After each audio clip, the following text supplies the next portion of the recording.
Halo, assalamualaikum warahmatullahi wabarakatuh. Jumpa lagi sama aku, Ivan Margiati.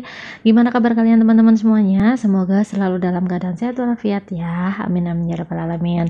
Di kesempatan kali ini aku ingin mengajak teman-teman semuanya untuk mengupas tuntas nih soal CPNS tahun 2021 tentang TWK atau tes wawasan kebangsaan. Nah, di tes seleksi kompetensi dasar itu ada materi tentang TWK ya teman-teman. Di sini aku ingin mengajak teman-teman semuanya untuk latihan soal beserta pembahasannya. Dan di kesempatan kali ini soal apa saja yang akan kita bahas? Yuk langsung aja kita simak.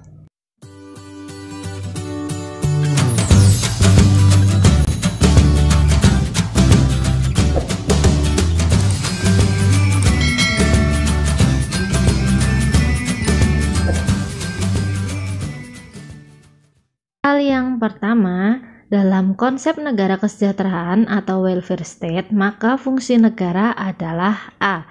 Menjaga ketertiban rakyat serta persatuan dan kesatuan di dalam warga negara. B. Memberikan pelayanan kepada masyarakat dalam rangka meningkatkan kesejahteraan umum warga negara. C. Menjaga keamanan dan pertahanan bersama-sama dengan rakyat. D. Menyediakan pelayanan dan kesejahteraan bagi sekelompok orang. Atau yang E. Melindungi hak milik pribadi agar tidak diganggu orang lain. Jawaban yang tepat adalah yang B. Memberikan pelayanan kepada masyarakat dalam rangka meningkatkan kesejahteraan umum warga negara. Jadi, konsep welfare state atau welfare state atau negara kesejahteraan itu adalah konsep di mana sebuah negara turut serta dalam kegiatan ekonomi, sosial, dan kegiatan lainnya yang mendukung terciptanya kesejahteraan bagi warga negaranya. Soal nomor 2. Negara dalam gerakan non-blok yang berpaham komunis dan tidak termasuk sebagai anggota dalam Pakta Warsawa adalah A.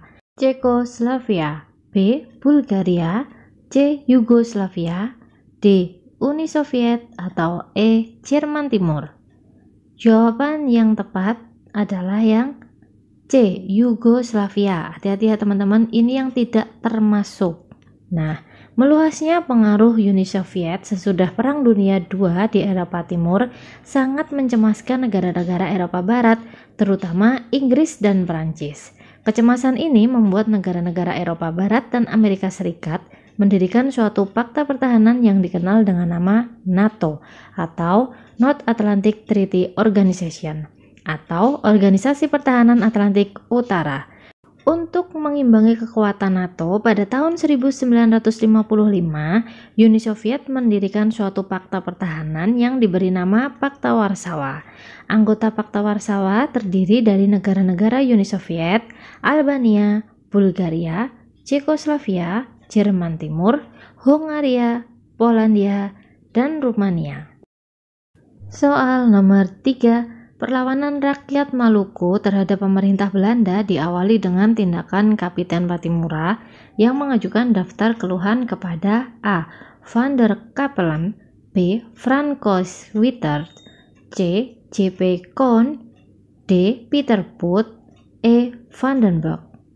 Jawaban yang tepat adalah yang E. Vandenberg. Jadi, perlawanan terhadap pemerintah kolonial Belanda itu diawali dengan tindakan Kapiten Patimura yang mengajukan daftar keluhan kepada Residen Vandenberg. Dalam daftar keluhan tersebut berisi tindakan semena-mena pemerintah kolonial yang menyengsarakan rakyat.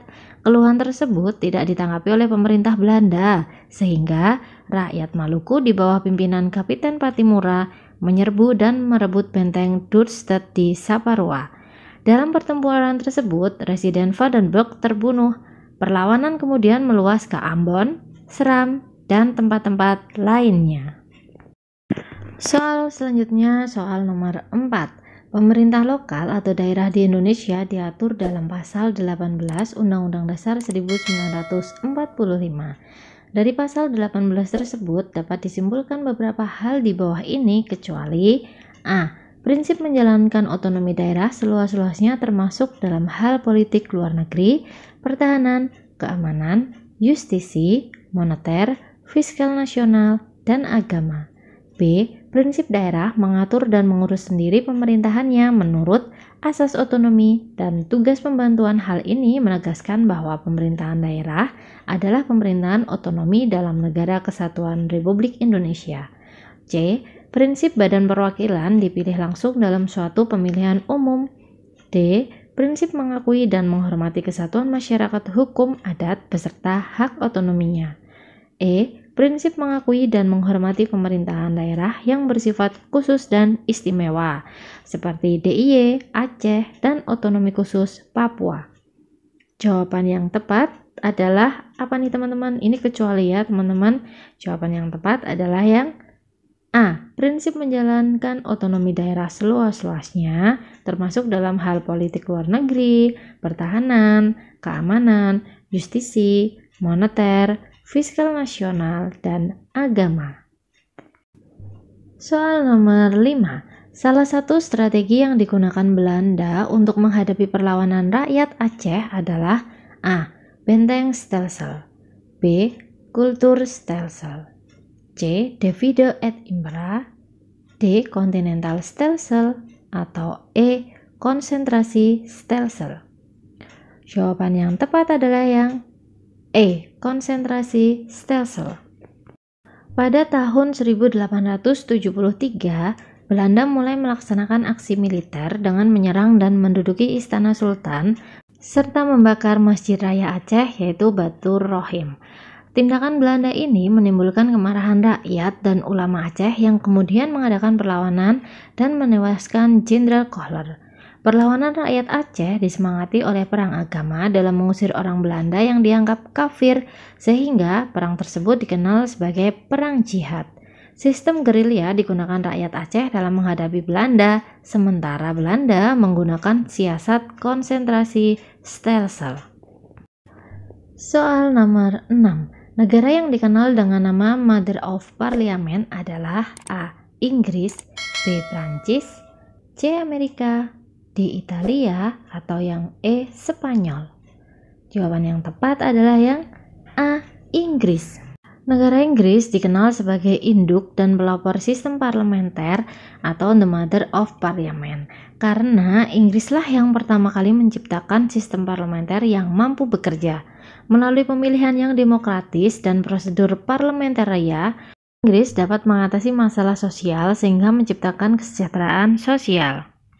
Soal nomor 7. Pada masa pemerintahan Raja Hayam Wuruk terjadi perang Bubat, yaitu perselisihan antara Gajah Mada dengan A.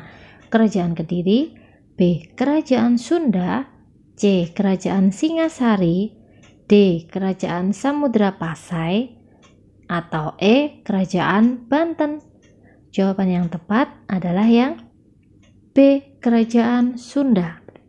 Pada masa Kerajaan Majapahit terjadi perang Bubat, yaitu tragedi tewasnya rombongan pengantin Sunda akibat pengkhianatan oleh Gajah Mada atau Patih Majapahit dan pasukannya yang terjadi pada tahun 1279 Saka atau 1357 Masehi di Bubat. Pada masa itu, pemerintahan Majapahit dipimpin oleh Hayam Wuruk, sedangkan kerajaan Sunda dipimpin oleh Maharaja Linggabuana. Tragedi ini berakhir dengan tewasnya Raja Sunda bersama dengan rombongannya, termasuk putrinya Dyah Pitaloka Citraresmi. Sang putri Dyah Pitaloka akhirnya dengan hati berduka melakukan bela pati atau bunuh diri untuk membela kehormatan bangsa dan negaranya. Soal nomor 8. Pada masa kerajaan Sriwijaya, Raja Sriwijaya yang mengirim para pemuda untuk belajar di India atau perguruan Nalanda adalah A. Dapunta Hyang, B. Jayasadu Warmadewa, C. Balaputra Dewa, D. Udayana, atau E. Sanggrama Wijayatunggal Warman. Jawaban yang benar adalah yang C. Balaputra Dewa. Raja Balaputra Dewa merupakan raja yang cakap dalam memerintah dan berhasil menjadikan kerajaan Sriwijaya menjadi kerajaan yang besar. Untuk kepentingan kerajaan, Balaputra Dewa banyak mengirim pemuda untuk belajar di India, terutama di perguruan tinggi Nalanda. Untuk menampung para pemuda Sriwijaya yang belajar di Nalanda, Raja Balaputra Dewa mendirikan asrama. Lanjut soal nomor 9. Bukti bahwa negara Indonesia menggunakan sistem konstitusional adalah titik-titik. A. Kekuasaan tertinggi ada di tangan rakyat. B. Pemberantasan KKN. C. Kekuasaan negara dibatasi oleh undang-undang. D. Negara memiliki perangkat perundang-undangan. E. Setiap pelanggaran dikenai sanksi hukum. Jawaban yang tepat adalah yang A. Kekuasaan tertinggi ada di tangan rakyat. Jadi, pemerintah berdasarkan sistem konstitusional atau hukum dasar dan tidak bersifat absolutisme atau kekuasaan yang mutlak tidak terbatas. Sistem konstitusional ini lebih menegaskan bahwa pemerintah dalam melaksanakan tugasnya dikendalikan atau dibatasi oleh ketentuan konstitusi dan mengutamakan hak-hak asasi manusia dan rakyat. Bukti bahwa negara Indonesia menggunakan sistem konstitusional adalah bahwa kekuasaan tertinggi berada di tangan rakyat. Soal nomor 10. Menurut Undang-Undang Dasar 1945, lembaga negara yang mengemban tugas judicial review adalah A. Mahkamah Agung, B. Mahkamah Konstitusi, C. Dewan Penasehat Agung, D. Komisi Yudisial, atau E. DPR. Jawaban yang tepat adalah yang B. Mahkamah Konstitusi. Mahkamah Konstitusi melalui amandemen keempat Undang-Undang Dasar 1945 telah menjadi salah satu pemegang kekuasaan kehakiman di samping Mahkamah Agung, dan konstitusi telah memberikan sejumlah kewenangan kepada Mahkamah Konstitusi, diantaranya adalah kewenangan untuk melakukan pengujian atau judicial review suatu undang-undang terhadap undang-undang dasar. Nah, untuk latihan soal kita TWK di kesempatan kali ini, di video kali ini sampai di 10 nomor dulu ya teman-teman. Insya Allah nanti kita lanjut lagi untuk video-video selanjutnya. Jangan lupa ya teman-teman, selalu semangat untuk belajar. Silahkan kalian sering-sering latihan soal-soal CPNS supaya kalian terbiasa menghadapi dan mengerjakan soal-soal seperti ini.